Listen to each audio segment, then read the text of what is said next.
Hello guys, आज आपण एक एक्सपेरिमेंट करून बघणार आहेत. तुम्हाला माहिती आहे सगळे यंग जनरेशन सोशल मीडियावरती प्रेझेंट असतो. तर आपण बघूया त्यांना सोशल मीडियाबद्दल किती नॉलेज आहे. तर तुम्ही ज्या गुगलवर काही सर्च करतात तर तुम्हाला त्याच्याच ॲड फेसबुक किंवा इन्स्टावर दिसतं. असं कधी झालं आहे? हां हां मोस्टली एव्हरी डे भरपूर वेळ. हां तर काही आयडिया आहे हे कशामुळे होतं? आपला इंटरेस्ट कशात आहे? गोरिदम म्हणते काहीतरी ते ॲक्च्युली मला असं वाटतं की फोनमध्येच बघते म्हणून काहीतरी रिलेटेड वगैरे असेल त्याच्यामुळे.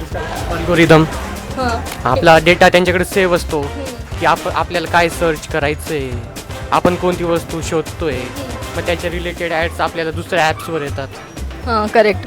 सो बेसिकली कुकीजमुळे होत असतं. तुम्ही सर्च करतात गुगलवरती, त्याचे कुकीज सेव्ह होतात आणि ते डिजिटल मार्केटिंगच्या हेल्प थ्रू तुम्हाला रिटार्गेटिंग केलं जातं. म्हणजे तुम्ही कुठली गोष्ट सर्च करताय, सो ते तुम्हाला इंटरेस्ट आहे, तुम्हाला ते हवं आहे म्हणून तुम्ही ते सर्च करताय.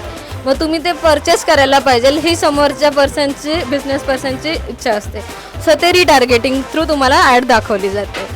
आणि तू पार्टिसिपेट केल्याबद्दल तुला एक चॉकलेट आमच्याकडे. Thank you so much.